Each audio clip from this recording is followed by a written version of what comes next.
தமிழரம் நேயர்களுக்கு அன்பு வணக்கம். மீண்டும் உங்களை சந்திப்பதில் மிகுந்த மகிழ்ச்சி. இன்றைக்கு நம்மிடையே ஃபாதர் ஜெகத்கேஸ்வர் அவர்கள் இணைந்திருக்கிறார். வாருங்கள் நேயர்களே, ஃபாதர்கிட்ட பேசலாம். வணக்கம் ஃபாதர். வணக்கம் ஃபாதர், நேத்தி தக் லைஃப் அந்த விழாவில் கமல் அவர்கள் பேசியது ஒரு பெரிய பேசுபொருளாக மாறி இருக்கிறது. அவர் சொன்னார், தமிழில் இருந்து பிறந்தது தான் கன்னடம் அப்படிங்கிற ஒரு சொல்லாடலை பயன்படுத்துகிறார். கன்னடத்தில் பெரிய எதிர்ப்பு, பெரிய சர்ச்சையாக மாறி இருக்கிறது. அவர் சொன்னது சரியா தப்பா ஃபாதர்? அவர் சொன்னது மிகச் சரியான இதுதான், அதில் ஒன்றும் மாற்று கருத்தே இல்லை. தமிழில் இருந்து பிறந்தது தான் ஏனைய திராவிட மொழிகள். அது தெலுங்கு, கன்னடம், துளு, மலையாளம் அனைத்தும் தமிழிலிருந்து பிறந்தது தான். தமிழை என்ன செய்து விட்டார்கள் என்றால், அதை புரோட்டோ டிராவிடியன் என்று நெடுங்காலமாக வரையறுத்து விட்டார்கள். தமிழ், நான் அதனால தான் புரோட்டோ டிராவிடியன் சொல்லாதீங்க, புரோட்டோ தமிழ்னு வேணால் சொல்லுங்கள். இதில் ஒன்றும் நாம் இது ஏனையவை நமக்கு குறைந்தவை என்றும் சொல்ல வரவில்லை, எனவே அவர்கள் குறைந்திருக்க வேண்டும் என்றும் நான் சொல்ல வரவில்லை. ஆனால் மொழியியல் வரலாறு என்பது மறுக்கப்பட முடியாதது. இப்போது நான் கடந்த பதிவில் சொன்னதைப் போல சிந்துவெளி நாகரிகத்தினுடைய மொழியே தமிழி என்கின்ற எழுத்து வடிவமாகத்தான் இருந்திருக்கிறது.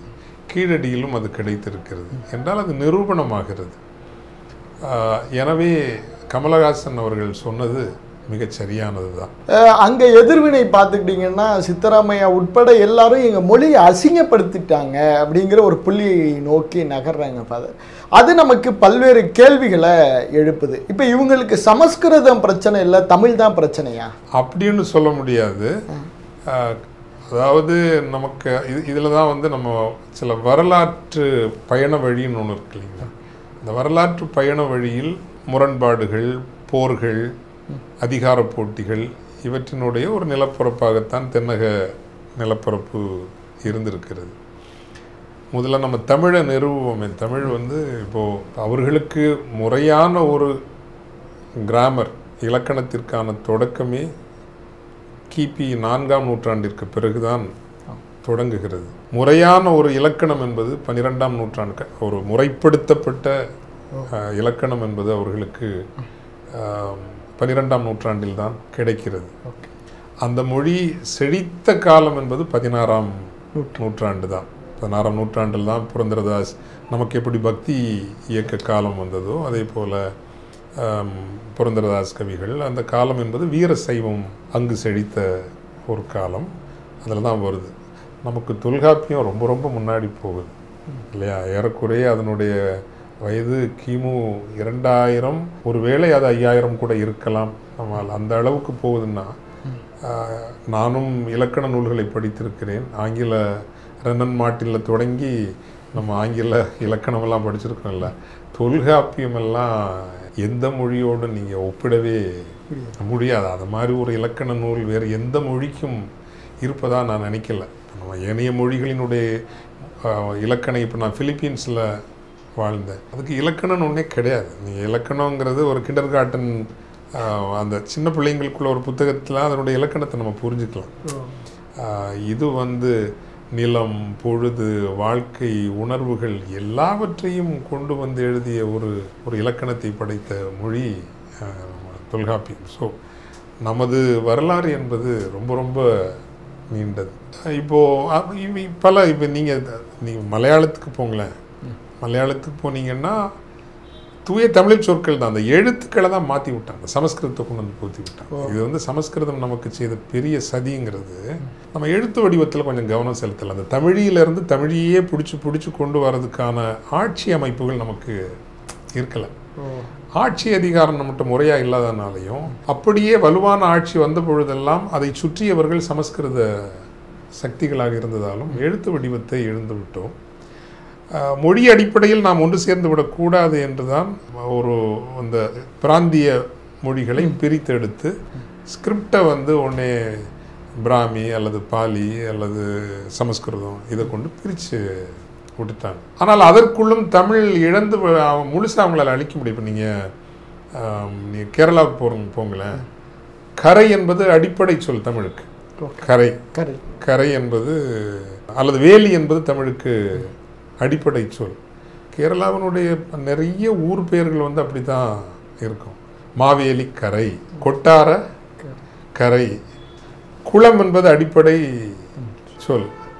காயங்குளம், குளம் நிறைய இருக்கும். இப்போ புழை அல்லது ஆலப்புழை, தொடுபுழா, புழை, தூய தமிழ் சொற்கள் அடிப்படைகளில் விரவி கிடக்கும். நீங்கள் மலையாளத்தில் பார்த்தீங்க. இதுக்கு மேலே நீங்கள் வேறு எப்படி சொல்கிறது? அல்லது திரு அனந்த புறம், இதுவும் நிறைய நீங்கள் பார்க்கலாம். இந்த தூய தமிழ் சொற்கள் அவங்களால் முழுசாக அழிக்க முடியலை. அப்போ வேர்களை எப்படி நீங்கள் இதெல்லாம் பண்ணி சமஸ்கிருதத்தையும் பாலியையும் இதெல்லாம் கொண்டு வந்து தமிழ் ஓர்மையை, தமிழ் ஒற்றுமையை அழிக்க முயன்றாலும் கூட தமிழ் வேர்கள் நீங்கள் ஒன்றும் அறுக்க முடியல. அல்லது நீங்கள் கன்னடாவில் கூட, எனக்கு கன்னடம் சரியாக படிக்கலை, ஆனால் நம்ம ஒன்றுன்னு சொல்கிறோம், அவங்க ஒரதுன்னு சொல்கிறாங்க இல்லையா? நம்ம மூணுன்னு சொல்கிறோம், அவங்க மூருன்னு சொல்கிறாங்க. நம்ம நான்குன்னு சொல்கிறோம், அவங்க நாலக்கு அப்படின்னு. இப்படி எல்லாமே தமிழோட சேர்ந்து தான் இருக்குது. சேர்ந்து இருக்கிறப்போ மொழியியல் வரலாறுன்னு ஒன்று இருக்குல்ல, அந்த மொழியியல் வரலாறு நமது மொழியை மாபெரும் செம்மொழியாக, கிளாசிக்கல் லாங்குவேஜ் இது உலகம் முழுவதும் இன்று ஏற்றுக்கொள்ளப்பட்டு விட்டது. அதனால் தமிழினுடைய அந்த ப்ரீ எமினன்ஸ், அதனுடைய முதன்மை, நான் மீண்டும் சொல்கிறது, அதை நம்ம வந்து திராவிட மொழி, கால்டுவெல் அவர்கள் திராவிட மொழி குடும்பம் என்ன அப்படி அதை சொல்லிட்டார். அவர் என்ன சொல்லியிருக்கணும்னா தமிழ் மொழி குடும்பம்னு அன்றைக்கி அதை சொல்லியிருப்பாருன்னா இந்த பிரச்சனையே வந்திருக்காது. இல்லை, அவர் தமிழுக்கு நன்மை தான் செய்தார், அவர் அதெல்லாம் நம்ம மாற்று கருத்தே இல்லை. ஆனால் அந்த இட்ஸ் டிராவிடியன் லாங்குவேஜ் ஃபேமிலின்னு, ஏன்னா இன்றைக்கே இவ்வளவு ஒரு அறிவு திரட்சி என்பது இவ்வளவு ஜனநாயகப்பட்டிருக்கிற போது கூட அவங்களால ஒத்துக்க முடியல. தமிழ் தான் எங்களுக்கு தாய்மொழின்னு அவங்களால ஒத்துக்க முடியல. அப்போ கால்டுவெல் காலத்துன்னா அவரை கொன்னே விட்டுருப்பாங்க, தெருவில் விட்டு வெட்டி பீஸ் ஆக்கியிருப்பாங்க. அதனால் அவர் திராவிட மொழி குடும்பம்னு சொல்லிட்டார். அவர் வந்து இல்லை இது தமிழ் மொழி குடும்பம்னு சொல்லியிருப்பாருன்னா. பட் என்னை பொறுத்தவரையில் நான் என்ன சொல்வேன்னா, ஒரு உரையாடல், அறிவு உரையாடல் அவசியமாகிறது. இதை நம்ம உணர்ச்சி வசப்பட்டு இரண்டு சமூகங்களுக்கு இடையேயான பெரும் இடைவெளியாக மாற்றுவதை விட இரண்டு சமூகங்களுக்கு இடையான உரையாடல், நம்ம எல்லாம் ஒரே நீரூற்றிலிருந்து வந்தவர்கள், தனி கிளைகளாக பிரிந்து விட்டோம், மகாநதியாக மீண்டும் சேர்வதற்கு பார்ப்போம். அப்படி தான் நம்ம அவங்கள்ட்ட பேசணும்னு நினைக்கிறேன். தர்க்கங்களை எடுத்து வைக்க வேண்டுமே தவிர அந்த ஆவேசங்களை நம்ம சொல்லக்கூடாது. ஏன்னா நமக்கு வரலாற்று ரீதியாக அவங்களோடு நிலப்பரப்போடு எப்படி சேர சோழ பாண்டியர்கள் எப்படி நமக்குள்ளே அடித்து சாதாரண அடியாக அடிச்சிருக்கிறோம். பாண்டியர்கள் சோழ நிலப்பரப்பை அழித்ததை விட மோசமாக வெளிநாட்டவர்கள் வந்து அழித்தார்கள். அல்லது சோழர்கள் சேர நாட்டின் மீது படையெடுத்து செய்த அழிவை விட வெளியே நம்ம அழிவுக்கு நம்ம தான் காரணம். பட் நமக்கு எப்போவுமே வந்து அந்த நிலப்பரப்பில் உள்ளவர்கள் தொந்தரவாக இருந்திருக்கிறாங்க. ராஷ்டிரகூடாஸ் நமக்கு பெரிய தொந்தரவாக இருந்திருக்காங்க. வெஸ்டர்ன் சாளுக்கியாஸ் நமக்கு பெரிய, அவங்கெல்லாம் அந்த நிலப்பரப்பை சார்ந்தவர்கள், தொந்தரவாக இருந்திருக்காங்க. ராஜேந்திர சோழன் புடமிடப்பட்டதே ராஷ்டிரகூடர்களை எல்லாம் அடக்கி தான் அவர் புடமிடப்பட்டிருக்கிறார்.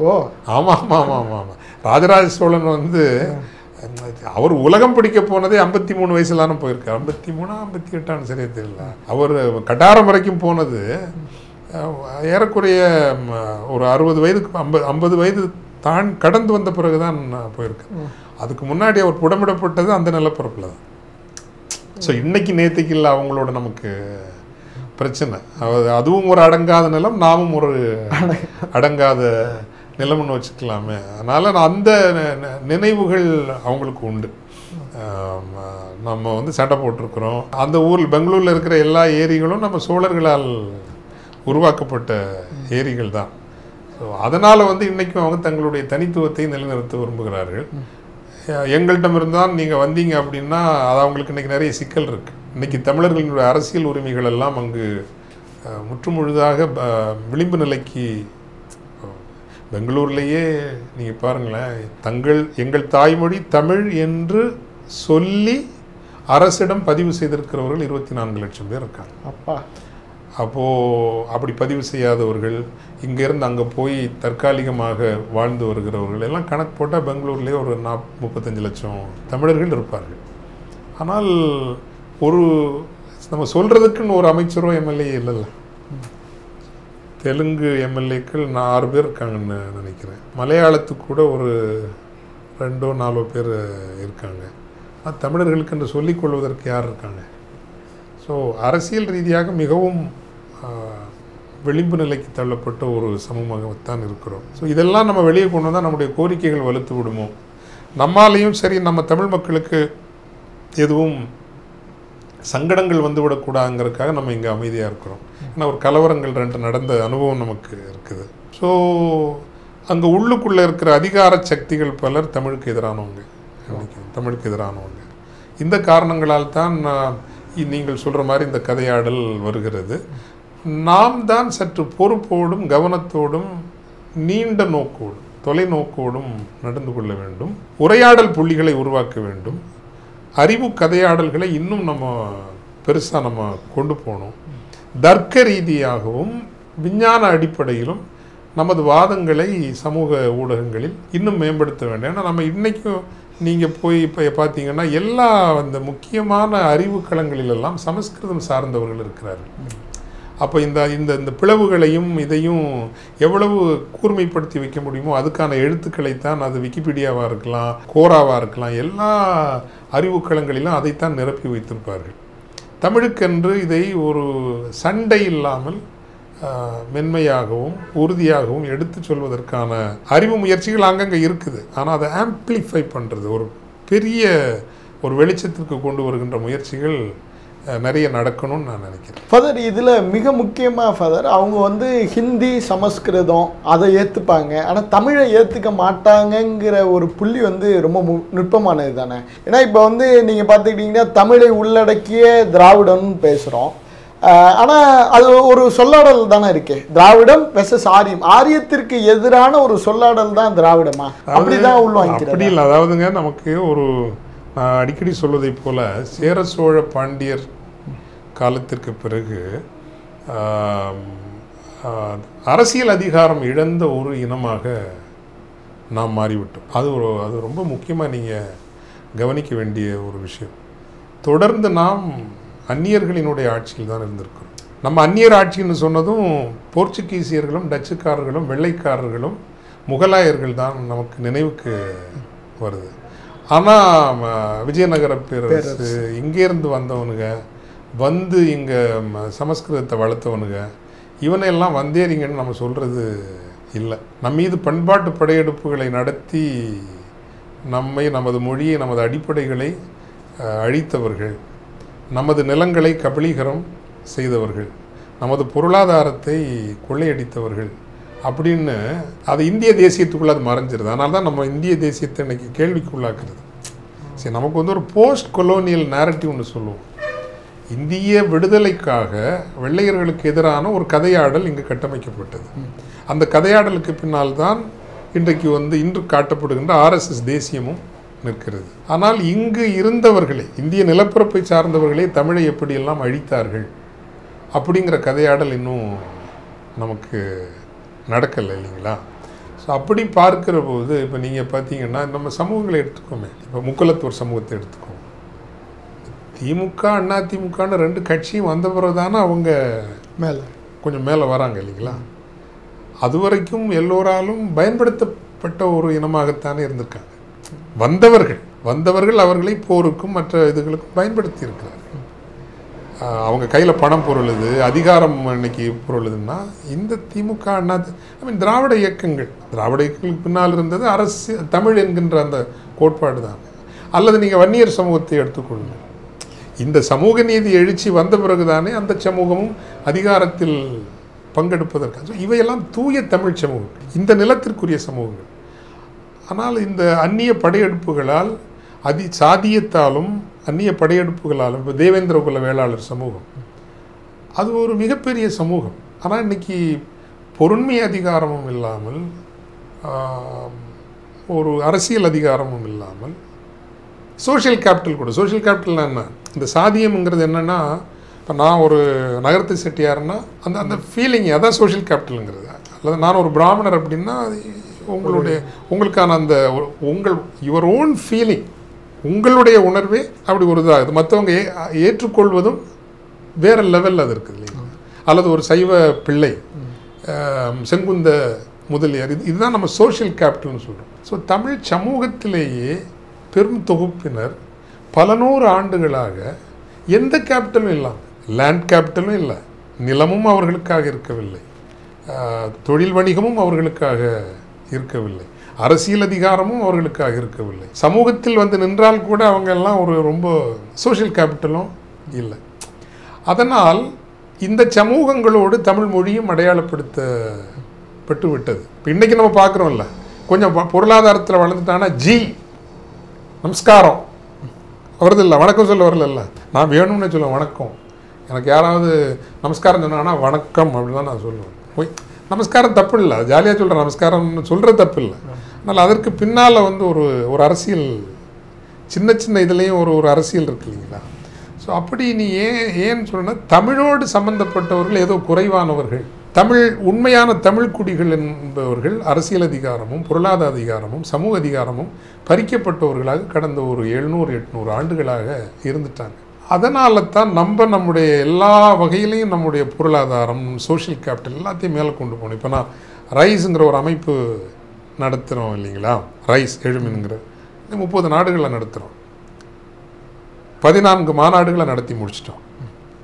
15வது மாநாடு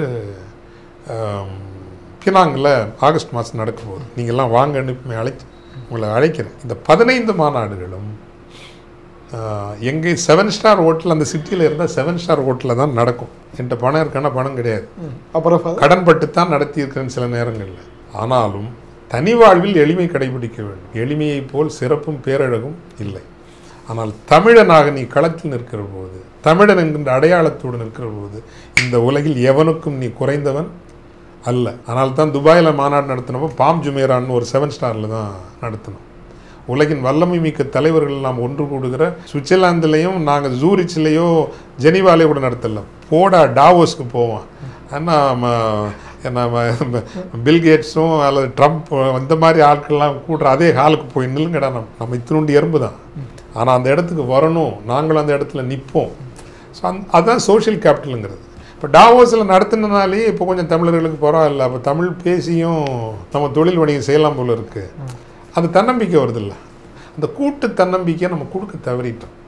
அது இப்போது இங்கே இப்போ எனக்கு திராவிட இயக்கங்கள் மீது நான் வைக்கிற விமர்சனத்தில் ஒன்று கூட வந்து 50 ஆண்டுகள் அதிகாரம் நமக்கு இருந்தும் கூட அந்த சோஷியல் கேபிட்டலை நீங்கள் உயர்த்தி கொண்டு போகிற மாதிரி தமிழர்களாக ஒன்று கூடுவதற்கு மாவட்டத்திற்கு ஒரு ஹை லெவல் கிளப் இருந்திருக்கலாம் இல்லையா. எலீட் அமைப்புகள் நிறைய, எலீட்னா எலீட்டிசம் இல்லை, நம்மை இன்னொரு நிலைக்கு கொண்டு போகக்கூடிய முயற்சிகள் இங்கே நடக்காததுனால தமிழ் என்றாலே ஏதோ அது கொஞ்சம் இதில் ஸ்டேட்டஸில் கீழே உள்ளவங்களோட ஒரு மொழிங்கிறத கொண்டு வந்து விதைச்சிட்டாங்க. அதை உடைக்கிறது நம்மளோட பொறுப்பு. அதுக்கு ஒரு 25-30 வருஷம் ஆகும். அது ஒன்றும் சிரமம் இல்லை. அடிமை மனதில் குறையணும். இன்றைக்கும் பார்க்குறோம் இல்லை, கொஞ்சம் பெருசாக வளர்ந்துட்டாலே புதுடெல்லிக்கு சரணாகதி.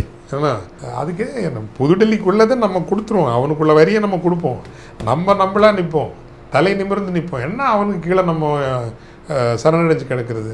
அந்த மனநிலை நமக்கு வரணும். அந்த அளவுக்கு நாம் நம் மக்களை கொண்டு வரணும். குறிப்பாக கடைநிலையில் இருக்கிறவர்களை, தாழ கிடக்கிறவர்களை வல்லமைப்படுத்தி இன்னும் நம்ம சமூகத்தில் ஒரு தொகுப்பினர் வந்து தாழ்த்தப்பட்டவர்கள், ஒதுக்கப்பட்டவர்கள், அப்படி அவங்களெல்லாம் பொருளாதாரத்திலும் கல்வியிலும் அறிவிலும் அதிகாரத்திலும் நீங்கள் உயர்த்தி கொண்டு வருகின்ற போது தமிழினுடைய பெருமிதம் இன்னும் வேறு லெவலுக்கு போகும்.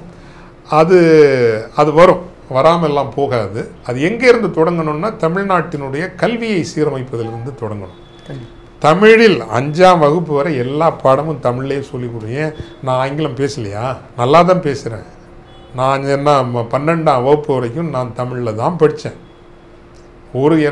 ஒரே ஒரு பாடம் ஆங்கிலத்தில் இருக்கும். அதுவும் முக்கி தான். அந்த கிராமர்னால் என்னென்னு ஒன்றும் புரியாது. அப்படி இங்கிலீஷ் படித்து நான் என்ன இங்கிலீஷ் பேசலையா? ஒரு கட்டத்தில் ஒரு மொழியை படிப்பது ஒன்று அவ்வளவு. தமிழ்நாட்டில் நடந்திருக்கிற அதற்கு 2 திராவிட கட்சிகளும் பொறுப்பு ஏற்றுத்தான் ஆக வேண்டும். திமுகவும் அதிமுகவும் 2 கட்சிகளும் உங்கள் காலத்தில் தான் கல்வியிலிருந்து தமிழ் அகற்றப்பட்டது. அதை மீண்டும் கொண்டு வந்து தமிழை இன்னைக்கு தேடல் நிறைய இருக்குது. பாருங்களேன், தமிழுக்காக நீங்கள் சண்டை போடுறது யார் போடுறாங்க? அரசியல்வாதிகளை போடுறாங்க. நான் அடிக்கடி சொல்ல பொதுத்தமிழ் எங்கெங்கெல்லாம் சும்மா போய் கூகுள் சர்ச் பண்ணி பாருங்களேன், வியப்பாக இருக்குது. நீங்கள் பக்தி இலக்கியம்னு போட்டு பார்த்தீங்கன்னா அரசாங்கத்தின் சார்பில் வரக்கூடிய களஞ்சியங்களை விட தனிநபர்களாக தமிழர்கள் செய்திருக்கிற பங்களிப்புங்கிறது அடேங்கப்பா. அது நமக்கு நெடுமரபு. நம்ம கடையேழு வள்ளல்களாக இருக்கலாம், எல்லாம் நிலக்கிழார்களாக இருக்கலாம்.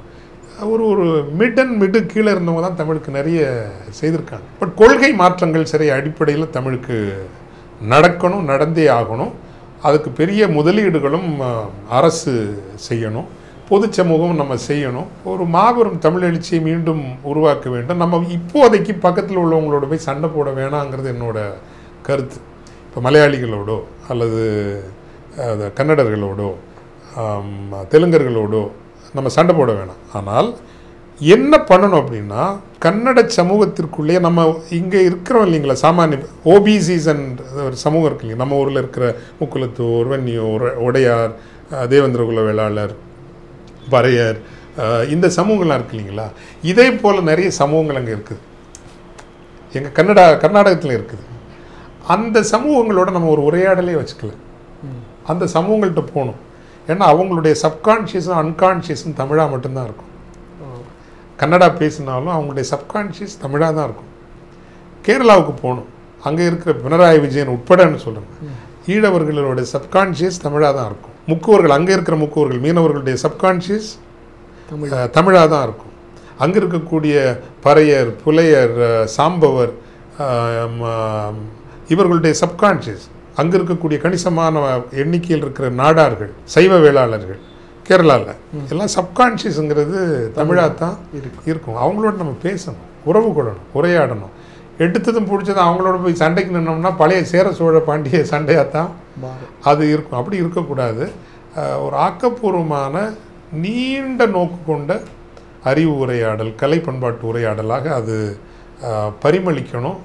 நமது காலம் வராமல் போகாது. தமிழன்னா அப்படி எளிதாக தன்னை இழந்து விடுமா என்ன? நாமெல்லாம் இருக்கிறோம் அல்லவா.